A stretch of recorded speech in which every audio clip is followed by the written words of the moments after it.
굿TV 시청자 여러분들, 천세종 목사입니다. 훈민복음, 세상을 깨우는 말씀에 오신 것을 환영합니다. 오늘도 귀한 분들 패널로 참여해 주셨습니다. 반갑습니다. 반갑습니다. 네, 반갑습니다. 지난 시간엔 우리가 여인은 왜 향유옥합을 깨뜨렸을까? 그런 제목으로 말씀을 살펴보았습니다. 오늘은 깨어있어 기도하라. 아멘. 그런 말씀으로 우리가 공부를 해보도록 그렇게 하겠습니다. 여러분, 철야기도 해보셨어요?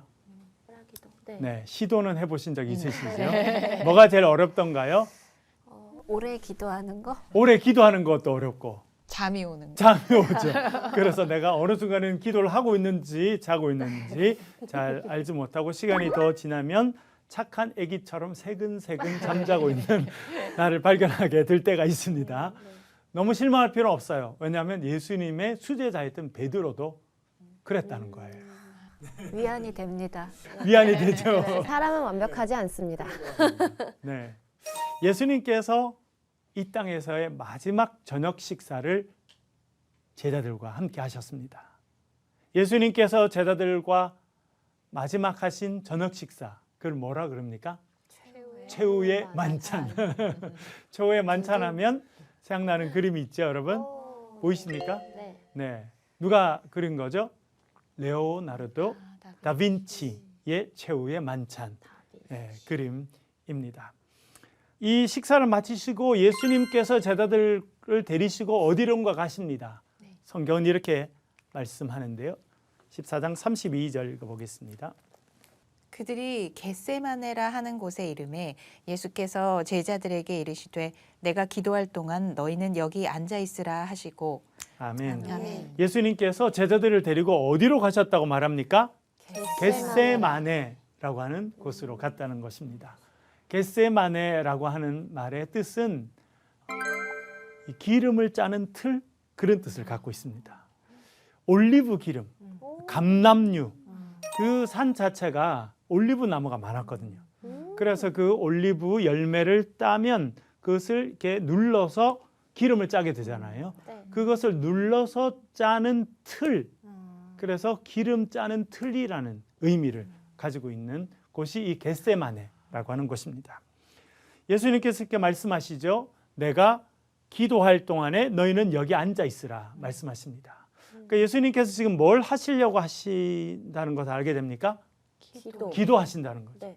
너희는 여기 앉아 있으라 이렇게 말씀하십니다. 그것은 너희들은 그냥 여기서 가만히 있으라 하신 걸까요? 깨어서 기도하라는 의미일까요?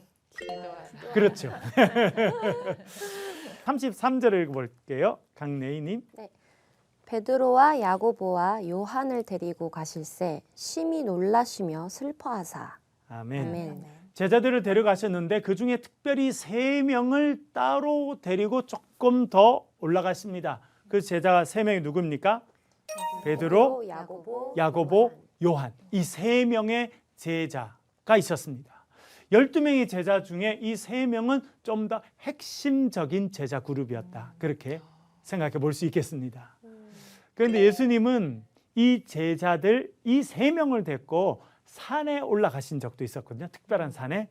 그 이야기가 9장에 나옵니다. 9장 2절과 3절 한번 읽어보겠습니다. 김수정님. 엿새 후에 예수께서 베드로와 야고보와 요한을 데리시고 따로 높은 산에 올라가셨더니 그들 앞에서 변형되사 그 옷이 광채가 나며 세상에서 빨래하는 자가 그렇게 희게할 수 없을 만큼 매우 희어졌더라. 아멘. 예수님께서 제자들을 3명을 데리고 가시죠. 누굽니까? 베드로, 야고보, 요한. 이 핵심 그룹에 있는 3명을 데리고 높은 산에 올라가셨습니다. 그런데 그곳에서 예수님이 어떻게 되셨다고 말씀합니까? 그들 앞에서 변형되셨다. 그래서 변화산이라고 우리가 소위 말하는 곳인데요. 지금 이스라엘 가보면 이 변화산이라고 생각되는 곳이 다볼산이라는 곳입니다. 다 볼 건 봤다. 다볼산. 다 보인다고 해서 다볼산인지는 잘 모르겠어요. 그런 뜻이에요. 네. 하여튼 갈릴리 바다에서 그렇게 멀지 않은 곳이고 높이는 한 570m 정도 되는 그런 산인데 저도 한번 가본 적이 있었어요. 오, 갔는데 우리가 산 꼭대기에 올라가는 날 구름이 착 내려와서 산 허리를 착 감싼 거예요. 그러니까 마치 우리가 구름 위에 떠 있는 것 같은 거예요. 느낌이었겠네요. 신비로운 이야. 느낌이었겠어요. 그렇죠. 엄청 신비로운 느낌. 그런 느낌이 제가 갔을 때 들었는데 딱 그런 모습들이 있었던 거예요. 변화산에서. 예수님의 모습이 변화됐습니다. 표현이 참 재밌죠. 네. 그 옷이 광채가 났고 세상에서 빨래하는 자가 그렇게 희게 빨래할 수 없었다. 그렇죠? 재밌게 표현했죠. 그렇죠. 얼마나 열심히 어떻게 빨래하길래 그 어떤 표백제로도 안 되는. 그렇죠. 어떤 표백제 써도 안 될 것 같고 계속 손으로 문지러도 어려운데 예, 세상에서는 그렇게 희게 만들 수 없을 만큼 옷이 휘어졌다는 거예요. 뭘 상징할까요? 예수님이 다음에 부활하셨을 때의 모습을 보여준 거예요. 미리요. 미리 보여준 거죠. 예. 예수님께서 부활하시고 영광 중에 임하실 때 어떤 모습일지 지금 미리 보여주고 있는 것입니다. 아, 이런 모습으로 오실 것이다. 그렇죠. 그런 느낌. 제자들이 놀랬겠죠. 네. 더 놀랄 일이 생깁니다. 성경에서만 들었던 모세와 엘리야가 나타나요. 그리고 난리 났네요. 예수님과 대화를 하는 거예요. 얼마나 무서웠을까요? 무서웠을까요? 저는 좀 무서웠을 것 같아요. 무서웠을 놀랍기도 것 같아요. 놀랍지만. 베드로는 신기하고 너무 좋았던 것 같아요. 주님, 여기가 좋사오니 제가 초막 셋을 질게요. 우리 내려가지 말고 여기 삽시다. 아, 흥분해서 슈퍼스타 만난 느낌? 너무 좋은 거죠. 너무 그 영광 가운데 있으니까 그 예수님과 같이 있는 자체로 너무 좋은 거예요. 그리고 모세와 엘리야와 같은 성경 인물도 나타나니까 여기가 천국이다 생각된 거예요. 여기가 너무 좋사오니 집은 제가 지을 테니 제발 내려가지 말고 여기 있으십시다. 베드로 기분이 업됐군요. 그렇죠. 어땠죠? 그리고 그 예수님의 영광스러운 모습을 경험하고 본 거예요. 그 제자들이 누구라는 겁니까? 베드로, 야고보, 요한. 딴 제자들은 이 경험을 못합니다. 아쉽네요. 아쉽죠? 특별한 경험을 한다는 것은 예수님께서 이들에게 좀 더 특별한 마음이 있으시고 그래서 좀 더 특별한 기대가 있다는 의미인 것입니다. 겟세마네 동산에서 제자들을 불러놓으시고 너희들은 여기 있어라, 깨어 있어라 이렇게 말하시고 이 세 명을 또 데리고 가시잖아요. 그리고 이렇게 말씀하십니다. 34절 읽어보겠습니다. 말씀하시되 내 마음이 심히 고민하여 죽게 되었으니 너희는 여기 머물러 깨어 있으라 하시고 아멘. 아멘. 내 마음이 어떻다고요? 심히 고민하여 죽게 되었다. 이런 표현을 예수님이 또 하시네요. 그렇죠? 그 제자들에게는 자기의 속마음을 조금 나타내는 그러신 것 같기도 해요. 그렇죠? 좀 더 그 핵심적인 그룹에는 좀 더 내면의 깊은 마음들 있는 모습 그대로를 내가 정말 이렇게 힘들어서 내가 죽게 됐다. 그런 이야기를 하고 계십니다. 예수님의 이 마음과 아주 잘 연결되어 있는 시편이 있는데요. 시편 42편 5절입니다. 한번 읽어보겠습니다. 강레이님. 네. 내 영혼아, 네가 어찌하여 낙심하며 어찌하여 내 속에서 불안해하는가? 너는 하나님께 소망을 두라. 그가 나타나 도우심으로 말미암아 내가 여전히 찬송하리로다. 아멘. 시편 42편은 고라 자손의 노래입니다. 근데 뭐라 말합니까? 내 영혼아, 내가 어찌하여 낙심하고 어찌해서 내 속에서 불안해하는가? 그렇게 말합니다. 여러분, 이것이 우리 모두의 고백이지 않습니까? 전 지금 너무 와닿았어요. 그렇죠. 네. 우리가 낙심할 때가 있잖아요. 그렇죠? 예. 어떨 때 낙심해요? 내 자신을 보면 낙심하게 돼 있어요. 나는 너무 연약하잖아요. 그죠. 그리고 우스갯소리로 화장실 가기 전 마음과 화장실 갔다 온 다음의 마음이 같아요, 달라요? 너무 달라요. 너무 달라지죠. 그래서 우리는요, 우리 자신을 보면 낙심할 수밖에 없어요. 우리 환경을 보면요, 불안해지는 거죠. 살다 보니까 열심히 달려가는데 이스라엘 백성들도 광야에 와서 열심히 달려가는데 갑자기 앞에 뭐가 나타나요? 홍해가 나타나. 그렇죠? 네. 갑자기 살다 보니까 골리앗이 나타나서 나를 공격하려고 하네. 그게 우리의 삶의 현실이라는 거예요. 네. 우리의 자신을 바라보면 낙심할 수밖에 없어요. 우리 환경을 바라보면 두려워할 수밖에 없습니다. 네. 그래서 누구에게 소망을 두라 말합니까? 하나님께 소망을 두라 그렇게 말합니다. 그러면 하나님께서 와서 도와주실 것이고 내가 그 하나님의 도우심을 경험하고 찬송하게 될 것이다. 아멘. 그렇게 말해주고 있습니다. 네. 그래서 우리 자신을 보지 말고 환경을 보지 말고 누굴 바라보라는 거예요? 하나님. 하나님을 바라보라는 겁니다. 네. 또한 시편의 기자가 이렇게 고백합니다. 시편 121편 읽어볼게요. 김수영님. 내가 산을 향하여 눈을 들리라. 나의 도움이 어디서 올까? 나의 도움은 천지를 지으신 여호와에게서로다. 아멘. 아멘. 내가 눈을 들어서 뭘 바라본다고요? 산을 바라본다. 나의 도움이 어디서 올까? 여러분, 우리의 도움을 옆에서 너무 찾을 필요가 없어요. 다 거기서 거기입니다. 그렇죠? 내가 문제가 있을 뿐만 아니라 내 옆에 있는 사람 다 문제가 투성이에요. 그렇죠? 그 사람들 바라봐서 해결이 안 된다는 거예요. 그래서 눈을 땅을 보지 말고 옆을 보지 말고 어디를 보라는 거예요?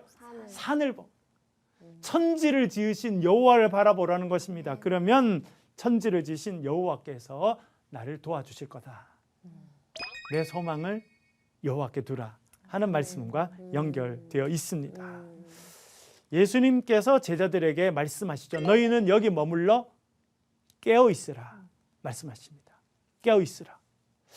깨어 있다라고 하는 말이 헬라어로는요. 그레고레오라고 하는 단어인데 그레고레오 어떤 의미냐면 파수꾼이 전쟁 중에 밤에 지키는 파수꾼이 적이 오나 안 오나를 깨서 바라볼 때 쓰는 단어였어요.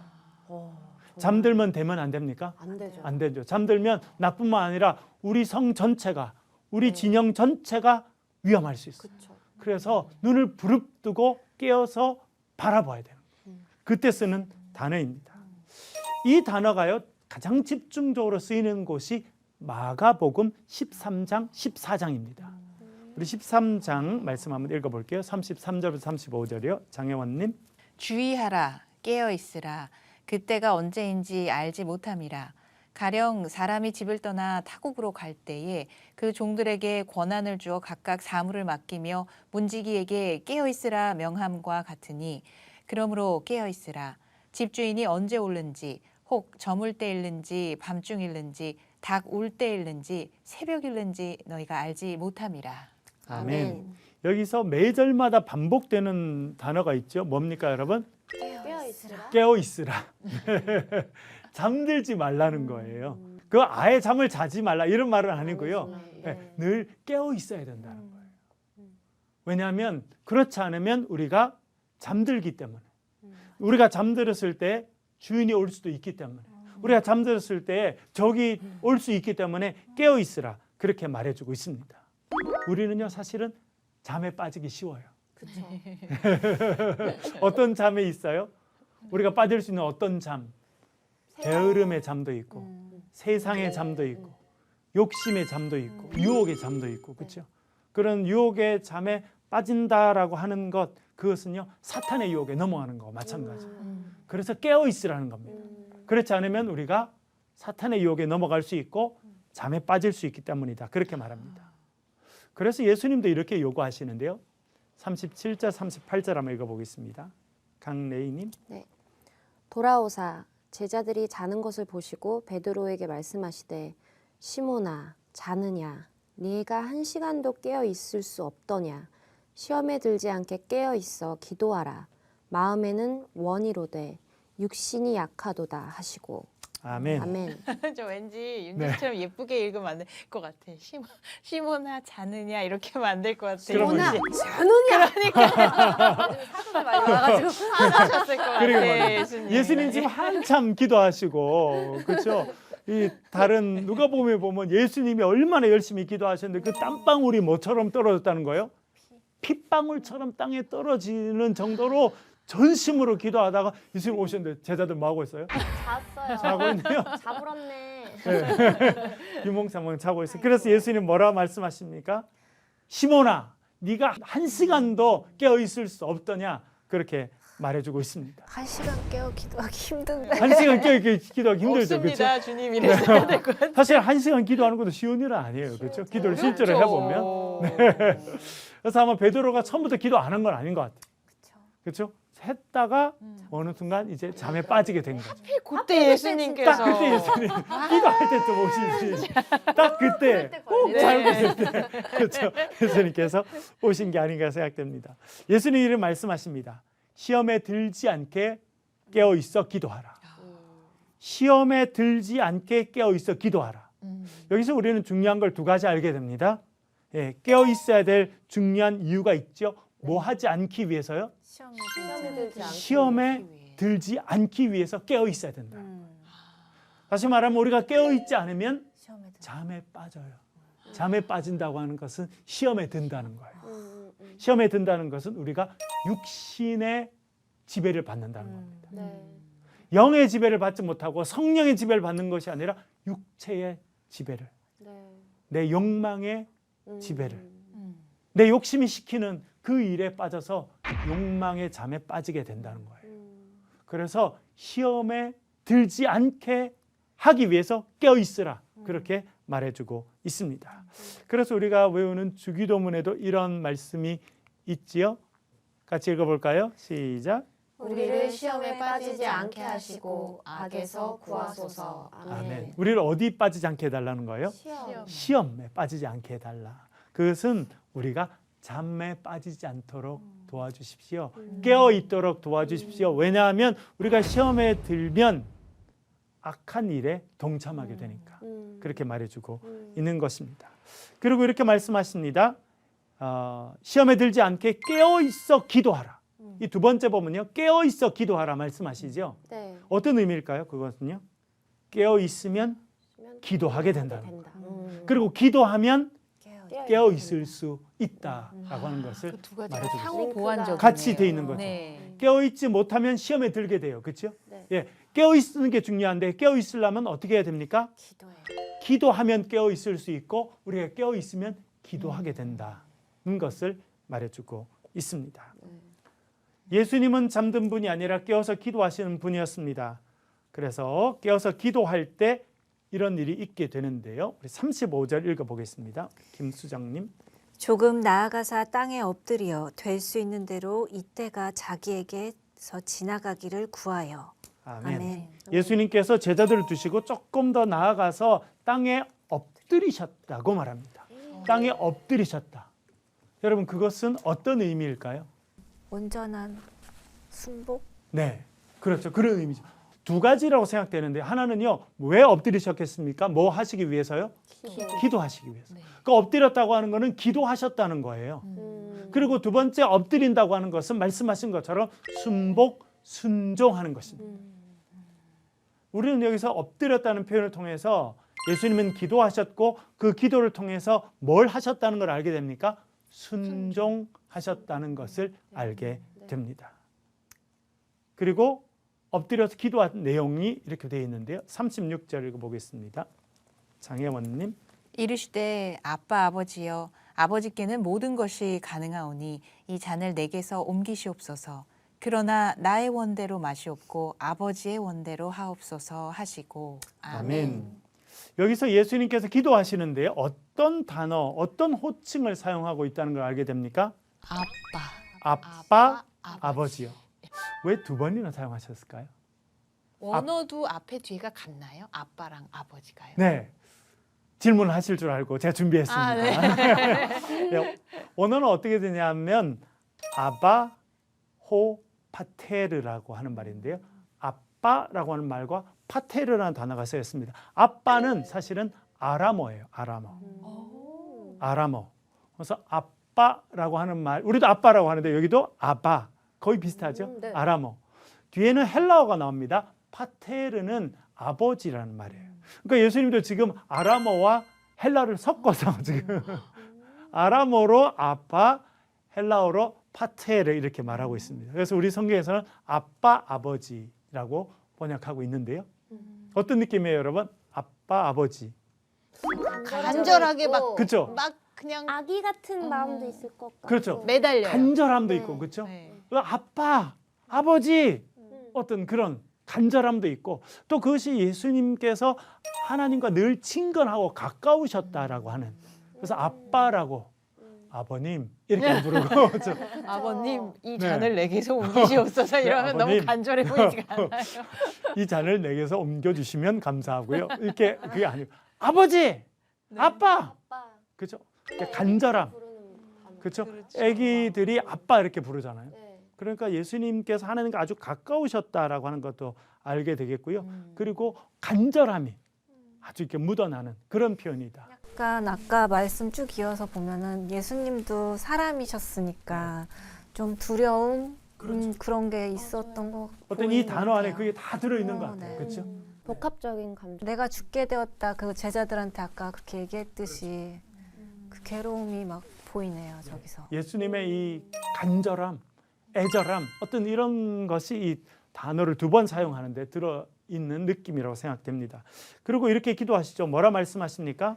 그러나 아빠, 아버지여, 아버지께는 모든 것이 가능하오니 뭐 해달라고요? 이 잔을 내게서 옮겨주십시오라고 말합니다. 이거 안 하면 안 될까요? 이 말씀이죠, 그냥. 예수님도 원하는 게 있었어요. 그렇죠? 네. 예수님 생각이 있으시고 원하는 게 있으셨습니다. 그는 뭐라는 겁니까? 잔을 옮겨달라는 겁니다. 여기서 말하는 잔은 무엇을 말할까요? 십자가. 십자가 죽음 그런 의미인 것 같아요. 우리 또 이 잔이 나오는 표현이 있어서 한번 살펴볼게요. 마가복음 10장인데요. 마가복음 10장 38, 39절 읽어보겠습니다. 예수께서 이르시되 너희는 너희가 구하는 것을 알지 못하는도다. 내가 마시는 잔을 너희가 마실 수 있으며 내가 받는 세례를 너희가 받을 수 있느냐. 그들이 말하되 할 수 있나이다. 예수께서 이르시되 너희는 내가 마시는 잔을 마시며 내가 받는 세례를 받으려니와. 아멘. 여기서 내가 마시는 잔이 나옵니다. 여러분 예수님께서 마시려고 하는 잔 그게 뭡니까? 죽음. 죽음이에요. 지금 제자들은 신났어요. 예루살렘 올라가니까 하나님 우리 예수님 우리 한 자리는 오른쪽 자리 왼쪽 자리 주세요. 이렇게 하고 있는데 예수님 뭐라 그러시냐면 내가 마시는 잔을 너희들이 마실 수 있느냐? 아 마실게요. 의미를 모르고 그렇게 말하는 것입니다. 고난의 잔, 희생의 잔 그리고 그렇게 자신만만하게 하는 제자들의 배신의 잔 동상이몽이네요. 기다리고 있습니다. 그렇죠. 그리고 마가복음 14장 23절 24절은 또 잔이 나오는데요. 또 잔을 가지사 감사 기도하시고 그들에게 주시니 다 이를 마시매 이르시되 이것은 많은 사람을 위하여 흘리는 나의 피 곧 언약의 피니라. 아멘. 아멘. 여기서 말하는 잔이 있습니다. 최후의 만찬 때 예수님께서 포도주를 따라서 제자들에게 주시면서 말씀하시죠. 이것은 많은 사람을 위하여 흘리는 바 나의 피 곧 언약의 피다. 여기서 말씀하시는 잔은 뭘 상징합니까? 예수님께서 십자가에 달리실 거라는 거예요. 십자가에 달려서서 그 보배로운 피를 흘리실 거라는 거예요. 그것이 예수님 말씀하시는 잔입니다. 그 잔을 옮겨주십시오라고 말하는 겁니다. 내가 이 고난을 피해갈 수 있다면 피해가고 싶습니다 라고 말합니다. 근데 기도가 거기서 끝난 건 아니에요. 그 뒤로 뭐라고 이어져 있습니까? 그러나 그러나 중요하죠. 그렇죠? 네, 앞에 여러 많은 이야기를 할 수 있는데 그러나가 나옵니다. 뭐라고 말씀하십니까? 나의 원대로 마시옵고 아버지의 원대로 하옵소서. 이게 깨어있어 기도한 결과예요. 제자들은 잠들었어요. 그러나 예수님은 엎드려서 깨어있어 기도하셨습니다. 그래서 알게 된 게 뭐예요? 그래서 드린 기도 내용이 뭡니까? 순종. 예, 순종이죠. 왜 순종하게 됩니까? 하나님의 뜻이 무엇인지 알게 돼서 그렇습니다. 깨어있어 기도하면 뭐가 있느냐? 여러분 우리가 기도할 때 우리의 생각과 우리의 소망하는 것을 말씀드려요? 말씀드리지 않습니까? 말씀드리죠. 제가 원하는 게 있습니다. 그것은 이 잔을 내가 마시지 않는다면 이 잔이 내게서 지나가는 겁니다. 그러나 기도하는 사람은 그것으로 끝나는 것이 아니라 뭘로 이어집니까? 아버지가 원하는 뜻이 무엇인지 알게 된다는 거예요. 그게 정말 기도의 핵심이에요. 내가 원하는 것을 말씀드리는 거 중요합니다만 결국은요 하나님의 뜻이 무엇인지를 내가 깨닫게 되는 거예요. 그게 깨어있어 기도해서 우리가 얻게 되는 것입니다. 그래서 하나님의 뜻을 알게 되면 뭐 하게 됩니까? 순종하게 되는 거예요. 아버지의 뜻에 내가 순종하는 거예요. 그래서 하나님 앞에 엎드리게 되는 겁니다. 우리가 깨어 있어 기도하는 게 중요한 것은 그렇게 함으로 통해서 하나님의 뜻을 알게 되고 결국 하나님의 뜻에 순종하게 되고 순종하신 예수님을 통해서 어떻게 되었습니까? 세상의 모든 사람들이 하나님의 구원의 역사에 동참하게 되고 영원한 생명을 얻게 된 것입니다. 그것이 깨어 있어 기도한 결과라 말씀해주고 있습니다. 네, 오늘은 여기까지 하겠는데요. 혹시 질문 있으시면 질문보다도 깨어 있어야겠다라고 다시 한번 정말요. 깨어서 기도해야 육신을 따르지 않을 거고 또 그래야지 하나님의 뜻이 무엇인지 알게 될 거니까. 특히 저는 이 걱정과 염려의 잠에 빠지거나 또 여러 가지 제가 상념의 잠, 일상생활에서 작은 것들까지 많은 잠에 빠져 있는 것 같아요. 그래서 정말 깨어났으면 좋겠는데 솔직히 쉽지 않을 때가 많아요. 그렇죠. 네. 네. 육체가 아플 때는 특히 더 힘든 것 같아요. 몸이 아프거나 이럴 때는 아파서 누워서 아버지 이러고 부르고 그 다음 말을 할 수가 없어. 그래서 아까 그 표현 나오잖아요. 마음은 원이로되 육신이 약해. 다 우리한테 하시는 말씀 같다 이런 생각이 해볼 때가 있습니다. 오늘은 우리가 깨어 있어 기도하라 그런 제목으로 말씀을 살펴보았습니다. 다음 시간에는 베드로는 왜 예수님을 부인했을까 그런 주제로 같이 말씀 공부하도록 슬픈 하겠습니다. 내용이군요. 네, 감사합니다. 오늘 함께 해주셔서 감사하고요. 수고 많으셨습니다. 고맙습니다. 감사합니다.